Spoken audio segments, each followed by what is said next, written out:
भाजपा के वरिष्ठ नेता सुधीर मुनगंटीवार ने महाराष्ट्र सरकार की कर्ज माफी योजना को किसानों के लिए ऐतिहासिक फैसला बताते हुए कहा कि यह भाजपा के चुनावी घोषणा पत्र का प्रमुख वादा था। उन्होंने बताया कि घोषणा पत्र समिति के अध्यक्ष के रूप में उन्होंने स्वयं कर्ज मुक्ति का प्रस्ताव शामिल किया था। सरकार ने 36,000 करोड़ रुपए की कर्ज माफी को मंजूरी दी है, जिससे करीब 56 लाख किसानों को सीधा लाभ मिलेगा। उन्होंने कहा कि विधायकों की मांग पर योजना की कुछ शर्तों में बदलाव कर इसका दायरा और बढ़ाया गया है। इस फैसले के लिए उन्होंने मुख्यमंत्री देवेंद्र फडणवीस, दोनों उप मुख्यमंत्रियों और पूरे मंत्रिमंडल को बधाई दी। नकली बीजों के मुद्दे पर मुनगंटीवार ने कड़ा रुख अपनाते हुए कहा कि किसानों के साथ आर्थिक धोखाधड़ी करने वालों के खिलाफ सख्त कानूनी बनाया जाना चाहिए। उन्होंने बताया कि इस संबंध में उन्होंने निजी विधेयक पेश किया है और मांग की है कि ऐसे मामलों की जांच कर उन्हें फास्ट ट्रैक कोर्ट पे चलाया जाए। उनका सुझाव है कि महाराष्ट्र में पहले चरण में 5 फास्ट ट्रैक कोर्ट बनाए जाएं, ताकि किसानों को वर्षों तक न्याय का इंतजार न करना पड़े। उन्होंने कहा कि सोयाबीन के बीजों के मामलों में राज्य अभी भी दूसरे राज्यों पर निर्भर है, जिसके कारण किसानों को कई बार घटिया और कम अंकुरण वाले बीज मिल पाते हैं। आम्ही आमच्या जाहीरनाम्यामध्ये निवडणुकीच्या जाहीरनामा समितीचा मी अध्यक्ष होतो। आम्ही कर्जमुक्तीचा जाहीरनाम्यामध्ये उल्लेख केला होता। जनतेला शेतकऱ्यांना विशेष करून वचन दिलं होतं। जनतेने विश्वास व्यक्त करत माननीय देवेंद्रजीच्या नेतृत्वात महाराष्ट्रामध्ये आम्हाला मुख्यमंत्री आशीर्वाद दिला आणि माननीय मुख्यमंत्री महोदयांनी सन्माननीय उपमुख्यमंत्री महोदयांसोबत आपल्या मंत्रिमंडळात 36,000 कोटीची कर्जमाफी घोषित केली। 56 लक्ष शेतकऱ्यांना याचा प्रत्यक्ष फायदा होणार। याच्या अटीच्या बाबतीत काही आमदार महोदयांच्या मागण्या होत्या, आमच्या सर्वांच्याच मागण्या होत्या, आग्रह होता। याच्या अटीमध्ये काही बदल करून याची व्याप्ती वाढवण्याची आवश्यकता आहे।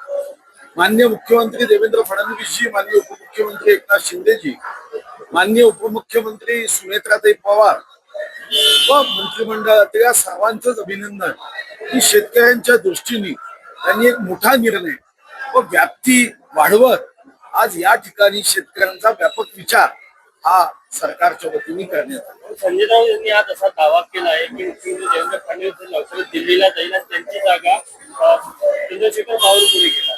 त्याच्यावर आपण प्रतिक्रिया देणे योग्य नाहीये। त्यांना या संदर्भात म्हणजे जी माहिती आम्हाला नाही ती त्यांना असते याचा मात्र विचार केला पाहिजे की भारतीय जनता पार्टीच्या नेत्यांना काही माहिती नाही आणि त्यांना माहिती आहे। मला वाटत नाही की आमचे केंद्रीय नेतृत्व अशा पद्धतीने वागत असेल। रोहित पवारांनी वेगळा दावा केला। त्यांचं म्हणणं आहे की केंद्रातला जो मंत्री आहे महाराष्ट्रात त्यांना महाराष्ट्रात आणलं जाईल। मी आपल्याला तेच सांगतोय की राज्यामध्ये कारण नसताना अस्थिरता निर्माण व्हावी या दृष्टीने असे वक्तव्य केले जातात।